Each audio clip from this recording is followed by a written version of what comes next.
ಪ್ರೀತಿ ದೇವಜನರೇ, ನಮ್ಮ ಕರ್ತನಾದ ಯೇಸು ಕ್ರಿಸ್ತನ ಅತ್ಯಧಿಕವಾದ ಕೃಪೆಯ ಸಮಾಧಾನವು ತಮಗೂ ತಮ್ಮ ಕುಟುಂಬದ ಪ್ರಿಯರೆಲ್ಲರಿಗೂ ಹೆಚ್ಚೆಚ್ಚಾಗುಂಟಾಗಲಿ.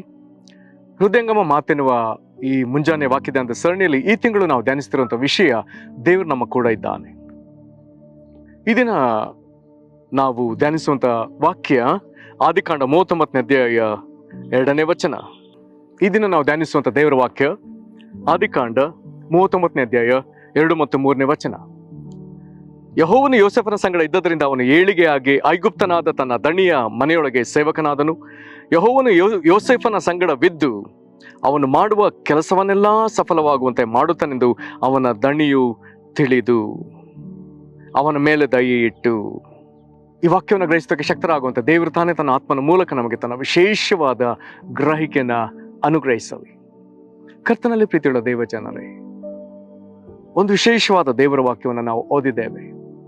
ಈ ವಾಕ್ಯದಲ್ಲಿ ನಾವು ತಿಳ್ಕೊಳ್ಳುವಂತ ಒಂದು ಸಂಗತಿ, ದೇವರು ಒಬ್ಬ ಮನುಷ್ಯನ ಸಂಗಡ ಇದ್ದರೆ ಅವನು ಎಂಥವನಾಗ್ತಾನೆ, ಅವನು ಹೇಗಿರ್ತಾನೆ ಎನ್ನುವುದನ್ನ ಒಂದು ಆಯಾಮದಲ್ಲಿ ಇದು ನಮಗೆ ಸ್ಪಷ್ಟವಾಗಿ ತಿಳಿಪಡಿಸ್ತದೆ.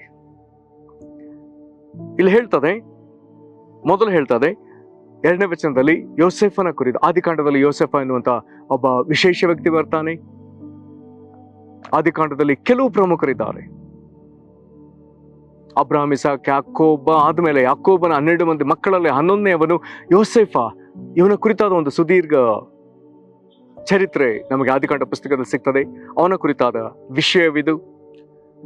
ಐಗುಪ್ತ ದೇಶಕ್ಕೆ ಆತನೊಬ್ಬ ಗುಲಾಮನಾಗಿ ಹೋದವನು, ಅಣ್ಣಂದ್ರಿಂದ ಗುಲಾಮನಾಗಿ ಮಾರಲ್ಪಟ್ಟವನು. ಆದರೆ ಅಲ್ಲಿ ಆತನು ಮುಂದೆ ಇಡೀ ಐಗುಪ್ತ ದೇಶದ ಸರ್ವಾಧಿಕಾರಿ ಆಗ್ತಾನೆ. ಒಂದು ವೇಳೆ ಈಗ ಪ್ರಪಂಚದಾದ್ಯಂತ ಇರುವಂತಹ ಪಬ್ಲಿಕ್ ಡಿಸ್ಟ್ರಿಬ್ಯೂಷನ್ ಸಿಸ್ಟಮ್, ಅಂದ್ರೆ ಎಲ್ಲೆಡೆ ಬೆಳೆಯುವಂತ ಬೆಳೆಗಳನ್ನ ಗೋದಾಮಿನಲ್ಲಿ ಅದನ್ನ ಸರ್ಕಾರ ಸಂಗ್ರಹಿಸಿಟ್ಟು ನಂತರ ಸಾರ್ವಜನಿಕರಿಗೆ ಅಥವಾ ಪ್ರಜೆಗಳಿಗೆ ಸರ್ಕಾರ ಅದನ್ನ ಒಂದು ಮಿತಿಯಲ್ಲಿ ಅದನ್ನು ವಿತರಣೆ ಮಾಡುವಂತ ಈ ವಿಧ ಒಂದು ವೇಳೆ ಎಲ್ಲಿಂದ ಪ್ರಾರಂಭವಾಯಿತೆಂಬುದಾಗಿ ನಮಗೇನಾದ್ರೂ ಪ್ರಶ್ನಿಸ್ಲಿಕ್ಕಿದ್ರೆ ನಾನು ನಂಬ್ತೇನೆ ಇದು ಆದಿಕಾಂಡ ಪುಸ್ತಕದಲ್ಲಿ ಯೋಸೇಫನೆಂಬ ಈ ಒಬ್ಬ ಮಹಾನ್ ವ್ಯಕ್ತಿಯ ಮುಖಾಂತರ ದೇವರು ಐಗುಪ್ತ ದೇಶದಲ್ಲಿ ಅಂದ್ರೆ ಈಜಿಪ್ಟ್ನಲ್ಲಿ ಇಡೀ ಪ್ರಪಂಚಕ್ಕೆಲ್ಲ ಬಂದ 7 ವರ್ಷದ ಘೋರ ಬರಗಾಲದ ಸಮಯದಲ್ಲಿ ಆತನು ಪ್ರಪಂಚಕ್ಕೆ ಆಹಾರವನ್ನು ವಿತರಿಸುವಂತೆ, ಪ್ರಪಂಚದ ಎಲ್ಲಾ ದೇಶಗಳಿಗೆ ಆಹಾರ ವಿತರಿಸುವಂತೆ ಅದಕ್ಕೆ ಬೇಕಾದ ಜ್ಞಾನವನ್ನ, ಪ್ರಯತ್ನವನ್ನ ದೇವರು ಈ ಮನುಷ್ಯನಲ್ಲಿ ಆಗ್ತಾನೆ. ಈಗ ಈತನು ಗುಲಾಮನಾಗಿ ಐಗುಪ್ತ ದೇಶಕ್ಕೆ ಹೋಗಿರುವಂತ ಸಂದರ್ಭ. ಈಗ ಆತನನ್ನ ಒಬ್ಬನು ಕೊಂಡುಕೊಂಡಿದ್ದಾನೆ. ಅವನ ಮನೆಯೊಳಗೆ ಆತನನ್ನ ಈಗ ಕೆಲಸಕ್ಕೆ ಇಟ್ಟುಕೊಂಡಿದ್ದಾನೆ. ಆದರೆ ಅವನಿಗೂ ಗಮನಿಸುವಾಗ ಅಥವಾ ಅವನ ಕುರಿತಾಗಿ ಹೇಳಲ್ಪಟ್ಟ ವಾಕ್ಯ, ಯೆಹೋವನು ಯೋಸೇಫನ ಸಂಗಡ ಇದ್ದರೆ, 2ನೇ ವಚನ ಹೇಳ್ತದೆ, 3ನೇ ವಚನ ಹೇಳ್ತದೆ, ಯೆಹೋವನು ಯೋಸೇಫನ ಸಂಗಡ ಇದ್ದದ್ರಿಂದ ಅವನು ಏಳಿಗೆಯಾಗಿ, ಈಗ ಗುಲಾಮನಾಗಿ ಹೋದವನಿಗೆ ಏಳಿಗೆ ಆಗ್ತಿದ್ದಾನೆ, ಕಾರಣ ದೇವರವನ ಸಂಗಡ ಇದ್ದಾನೆ. ಮುಂದುವರೆದದ್ದು ಹೇಳ್ತದೆ, ಐಗುಪ್ತನಾದ ತನ್ನ ದಣಿಮನೊಳಗೆ ಸೇವಕನಾದರು. ಅಲ್ಲಿ ಒಬ್ಬ ಐಗುಪ್ತನಿದ್ದಾನೆ, ಅಲ್ಲಿ ಒಬ್ಬ ಶ್ರೀಮಂತನಿದ್ದಾನೆ, ಅವನ ಮನೆಯೊಳಗೆ ಆತನೀಗ ಸೇವಕನಾಗ್ತಾನೆ. ಅದು ಒಂದು ಏಳಿಗೆಯ ಭಾಗ. ಮುಂದುವರೆದಲ್ಲಿ 3ನೇ ವಚನ ಹೇಳ್ತದೆ, ಯೆಹೋವನು ಯೋಸೇಫನ ಸಂಗಡವಿದ್ದು ಅವನು ಮಾಡುವ ಕೆಲಸವನ್ನೆಲ್ಲ ಸಫಲವಾಗುವಂತೆ ಮಾಡುತ್ತಾನೆಂದು ಆ ದಣಿಯು ತಿಳಿದು. ಆ ದಣಿಯ ಬಳಿ ಎಷ್ಟೋ ಮಂದಿ ಸೇವಕರು ಇದ್ದಿರಬಹುದು, ಆದ್ರೆ ದಣಿಯ ಕಣ್ಣಿಗೆ ವಿಶೇಷವಾಗಿ ಇವನಿಗ ಕಾಣ್ತಾನೆ. ಎಲ್ಲಾ ಅವನ ಆಳುಗಳಲ್ಲಿ, ಅವನ ಜೊತೆ ಇರುವಂತ ಎಲ್ಲಾ ಸೇವಕರಲ್ಲಿ ಯೋಸೇಫನು ಮಾಡುವಂತ ಕೆಲಸದಲ್ಲಿ ಮಾತ್ರವೇ ಏನೋ ಒಂದು ವಿಶೇಷತೆ ಇದೆ.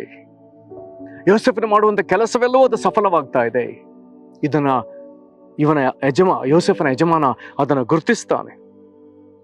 ಹಾಗಾಗಿ ಈಗ ದಣಿಗೆ ಇವನ ಮೇಲೆ ಒಂದು ವಿಶೇಷವಾದ ದಯೆ. ದೇವರು ನಿನ್ನ ಸಂಗಡ ಇರುವುದಾದರೆ ನೀನೊಬ್ಬ ವಿಶೇಷವಾದ ವ್ಯಕ್ತಿ. ದೇವರು ನಿನ್ನ ಸಂಗಡ ಇರುವುದರಿಂದ ನಿನಗೆ ಏಳಿಗೆ. ದೇವರು ನಿನ್ನ ಸಂಗಡ ಇರುವುದರಿಂದ ನೀನು ಮಾಡುವ ಕೆಲಸಗಳಲ್ಲಿ ಸಫಲತೆ. ದೇವರು ನಿನ್ನ ಸಂಗಡ ಇರುವುದರಿಂದ ನಿನಗಿಂತಲೂ ಮೇಲ್ವರ್ಗದ ಜನರಿಗೆ ನಿನ್ನ ಮೇಲೆ ದಯೆ. ಆತನ ಮುಂದುವರೆದ ಭಾಗದಲ್ಲಿ ಹೇಗೆ ನಾವು ಏನ್ ಗಮನಿಸ್ತೇವೆ ಅಂತ ಹೇಳಿದ್ರೆ, ಆ ದಣಿ ತನ್ನ ಮನೆಯ ಪಾರುಪತ್ಯಗಾರಿಕೆಯನ್ನ, ಎಲ್ಲಾ ಜವಾಬ್ದಾರಿಯನ್ನ ಈಗ ಆತನು ಇವನ ವಶಕ್ಕೆ ಒಪ್ಪಿಸ್ತಾನೆ. ಅವನ ಮನೆಯಲ್ಲಿನ ಸಂಗತಿ ಮತ್ತು ಅವನಿಗೆ ಹೊರಗೆ ಎಷ್ಟು ವಿಧದ ಪ್ರಾಪರ್ಟಿಗಳಿದೆಯೋ ಎಲ್ಲವುಗಳ ಮೇಲೆ ಈತನನ್ನೇ ಅಧಿಕಾರಿಯನ್ನಾಗಿ ನೇಮಿಸ್ತಾನೆ. ಹೀಗೆ ಆತನು ನೇಮಿಸಿದ ಮೇಲೆ ಈಗ ಅವನಿಗಿರುವಂಥದ್ದು ಸಹ ಅಭಿವೃದ್ಧಿ ಆಗ್ತಾ ಬರ್ತದೆ.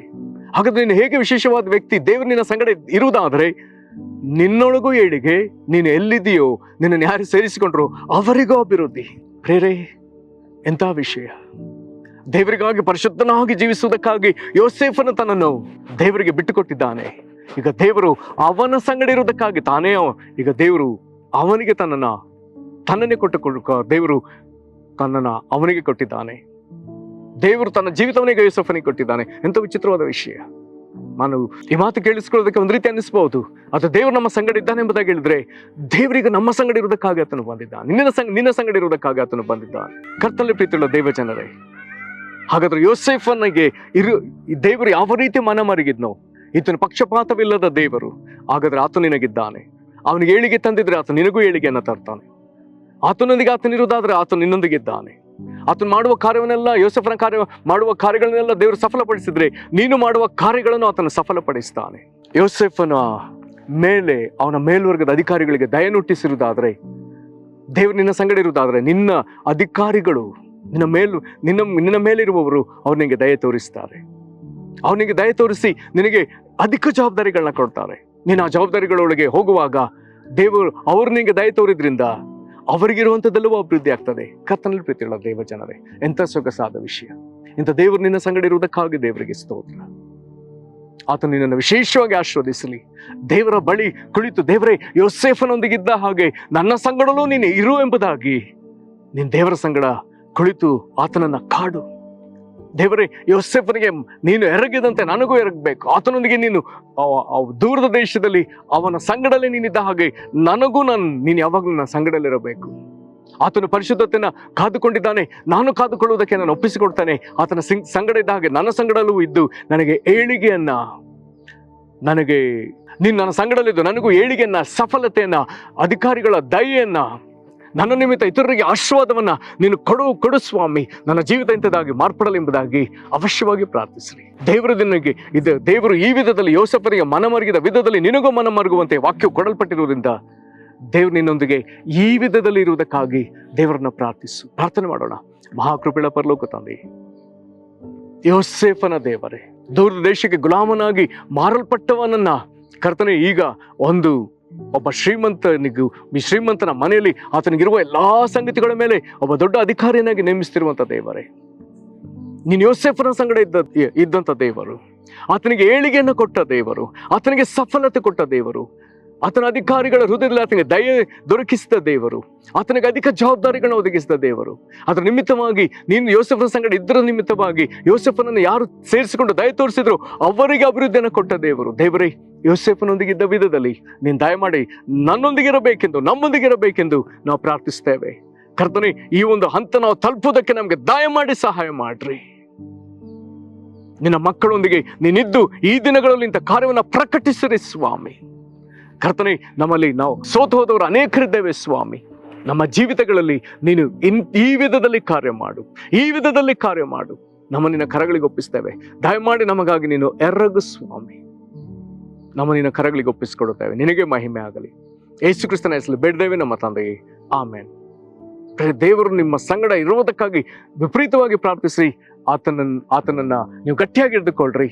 ಆತ ನಿಮ್ಮ ಸಂಗಡ ಇರುವಂತೆ ನೀವು ಆತನಿಗೆ ನಡ್ಕೊಳ್ರಿ. ಕರ್ತನು ನಿಮ್ಮನ್ನು ಆಶೀರ್ವದಿಸಲಿ. ವಂದನೆಗಳು.